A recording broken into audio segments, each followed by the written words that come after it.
ಎಲ್ರಿಗೂ ನಮಸ್ಕಾರ. ನಾನು ನಿಮ್ಮ ಕೆಎಫ್ ಚಂದ ಮಾತಾಡ್ತಿದ್ದೇನೆ. ತುಂಬಾ ದಿನದಿಂದ ನನಗೆ ಮೆಸೇಜ್ ಬರ್ತಾ ಉಂಟು. ನನಗೆ ಒಂದು ಹೈ ಬಜೆಟ್ ಇದು ಹೂಂಜ ಮತ್ತೆ ಹೈ ಬಜೆಟ್ ಇದು ಹೇಂಟೆಕ್ ಕೊಡಿ ಅಂತ. ಇವರಿಗೆಲ್ಲ ನನಗೆ ಒಂದು ಸಣ್ಣ ಕ್ಲಾರಿಫಿಕೇಶನ್ ಕೊಡಬೇಕು. ಎಲ್ರಿಗೂ ಮೆಸೇಜ್ ಮೂಲಕ ಕೊಡ್ಲಿಕ್ಕೆ ಆಗೋದಿಲ್ಲ. ಸೊ ಹೈ ಬಜೆಟ್ ಹೂಂಜ, ಹೈ ಬಜೆಟ್ ಹೇಂಟೆ ತಕೊಂಡ ಕೂಡಲೇ ನಿಮ್ಗೆ ಹೈ ಬಜೆಟ್ ಇದು ಔಟ್ಪುಟ್ ಬರ್ತದೆ ಅಂತ ನಾನು ಯಾವತ್ತೂ 100% ಆಗಿ ಹೇಳಲಿಕ್ಕೆ ಸಾಧ್ಯ ಇಲ್ಲ. ನಾನು ನ್ಯಾಯವಾಗಿ ನಿಮ್ಗೆ ಹೈ ಬಜೆಟ್ A1 ಕ್ವಾಲಿಟಿ ಹೂಂಜ, A1 ಕ್ವಾಲಿಟಿ ಹೇಟೆ ಕೊಟ್ಟು ನಿಮ್ಗೆ A1 ಕ್ವಾಲಿಟಿ ಪ್ರಾಡಕ್ಟ್ ಬರ್ತದೆ ಅಂತ ಹೇಳುವುದಕ್ಕೆ ಯಾವುದು ಗ್ಯಾರಂಟಿ ಇಲ್ಲ. ಕಾರಣ ಇದು ಜೆನೆಟಿಕ್ ಗೇಮ್.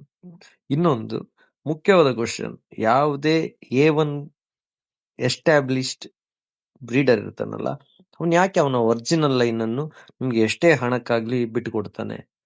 ಸಪೋಸ್ ಅವ ಬಿಟ್ಟು ಕೊಡದಿದ್ರು ಅದಕ್ಕೊಂದು ಕಾರಣ ಇರಬೇಕು. ಅವನ್ ಬಂದು ಆ ಫೀಲ್ಡ್ ಅನ್ನು ಬಿಟ್ಟು ಹೋಗುವವನಾಗಿರ್ಬೇಕು. ಬಟ್ ಅವನು ಹೋಗದೇ ಇರುವವನು ನಿಮ್ಗೆ ಅವನ ಒರಿಜಿನಲ್ ಕ್ವಾಲಿಟಿಯನ್ನು ನಿಮ್ಗೆ ಕೊಟ್ರೆ ನೆಕ್ಸ್ಟ್ ಇಯರ್ ಇಂದ ಅವನೇನ್ ಬಿಸ್ನೆಸ್ ಮಾಡ್ತಾನೆ?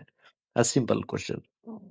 ಹೀಗೆ ನಮ್ಮಲ್ಲಿ ಇನ್ನೊಂದು ತಪ್ಪು ಯೋಚನೆಗಳು ತುಂಬಾ ಉಂಟು. ಅಂದ್ರೆ ಈಗ ನಮ್ಮಲ್ಲಿ ತುಂಬಾ ಲೈನ್ಗಳು ಉಂಟು.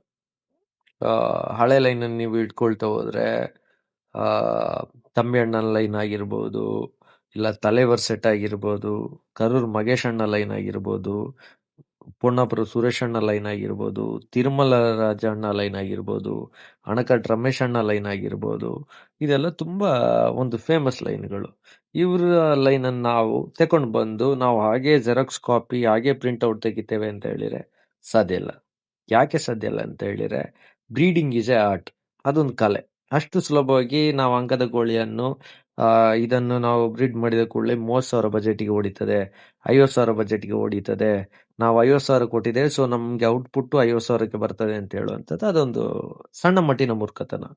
ಕಾರಣ ಜೆನೆಟಿಕ್. ನನ್ನ ಎಕ್ಸ್ಪೀರಿಯನ್ಸ್ ಅಲ್ಲಿ ಒಂದು A1 quality blood line, for example ತಲೆವರ್ ಸೆಟ್ ಇದು ಹೂಂಚವನ್ನು ಇಲ್ಲ ಪೊನ್ನಪ್ಪರ್ ಸುರೇಶ್ ಅಣ್ಣ ಸೆಟ್ ಇದು ಹೇಟೆಯನ್ನು ಮಿಕ್ಸ್ ಮಾಡುವಾಗ ನನಗೆ 0 ರಿಸಲ್ಟ್ ಬಂದಿರ್ಬೋದು. ನಾನು ಇದನ್ನ ಎಕ್ಸಾಂಪಲ್ ಆಗಿ ಹೇಳ್ತಿರೋದು. ಹೀಗೆ A1 ಕ್ವಾಲಿಟಿ ಹೂಂಜ, A1 ಕ್ವಾಲಿಟಿ ಹೆಂಟೆನ ಹಾಕಿ ನನಗೆ 0 ಔಟ್ಪುಟ್ ಬಂದ ಪಟ ಉಂಟು. ಅದೇ ಪಟದ್ದು ಜೋಡಿ ಹೇಟೆಯನ್ನು ನಾನೊಂದು ಡಮ್ಮಿ ಹೂಂಜಕ್ಕೆ ಹಾಕುವಾಗ ನನಗೆ A1 ಕ್ವಾಲಿಟಿ ಹೂಂಜ ಸಿಕ್ಕಿದ್ದು ಉಂಟು. ಕಾರಣ ಇದೆಲ್ಲ ಜೆನೆಟಿಕ್ ಗೇಮ್. ಯಾವ ಬ್ಲಡ್ ಲೈನ್ ಯಾವ ಕೋಳಿ ಮರಿಗಳಿಗೆ ಪಾಸ್ ಆಗ್ತದೆ ಅಂತ ಹೇಳುವುದನ್ನು ಕಂಡುಹಿಡಿಯುವುದು ಒಂದು ಟ್ಯಾಲೆಂಟ್. ಇನ್ನೊಂದು, ಅದು ಸುಲಭವಾಗಿ ಒಂದೇ ಸ್ಟೆಪ್ ಅಲ್ಲಿ ಬರುವಂತದಲ್ಲ. ನಾವು ಅದರಲ್ಲಿ ತುಂಬಾ ಕಳ್ಕೊಳ್ಬೇಕಾದದ್ದು ಇರ್ತದೆ, ಕಲ್ತುಕೊಳ್ಬೇಕಾದದ್ದು ಇರ್ತದೆ. ಹೀಗೆ ಯಾರಾದ್ರೂ ಫೀಮೇಲ್ ಹೈ ಕ್ವಾಲಿಟಿ ಕೊಡ್ತಾರೆ ಅಂತ ಹೇಳಿ, ಫಾರ್ ಎಕ್ಸಾಂಪಲ್ ನಾನೇ ಆಗಿರ್ಲಿ, ನಂದು ಒರಿಜಿನಲ್ ಬ್ಲಡ್ ಲೈನ್ ಕೊಡ್ತೇನೆ ಇಷ್ಟು ಹಣ ಕೊಡಿ ಅಂತ ಹೇಳಿದ್ರೆ, ನಾನು ಪರ್ಸನಲ್ ಆಗಿ ನನ್ನ ಒಪಿನಿಯನ್ ಸಾಧ್ಯ ಇಲ್ಲ. ಅದು ಯಾರು ಕೊಡ್ಲಿಕ್ಕೆ ಸಾಧ್ಯ ಇಲ್ಲ. ಯಾಕೆಂತ ಹೇಳಿದ್ರೆ ಅವನಿಗೆ ಬಿಸ್ನೆಸ್ ಮಾಡ್ಲಿಕ್ಕೆ ಫ್ಯೂಚರ್ ಅಲ್ಲಿ ಉಂಟು ಅಂತ ಹೇಳಿದ್ರೆ ಅವ್ನು ಯಾರು ನಿಮ್ಗೆ ಅವನ ಒರಿಜಿನಲ್ ಕ್ವಾಲಿಟಿಯನ್ನು ಕೊಡೋದಿಲ್ಲ. ಹಾಗೆ ಕೊಟ್ರು ಅವ್ನು ನಿಮ್ಗೆ ತುಂಬಾ ಆಪ್ತನಾದ ಒಂದು ಗೆಳೆಯ ಆಗಿರ್ಬೇಕು.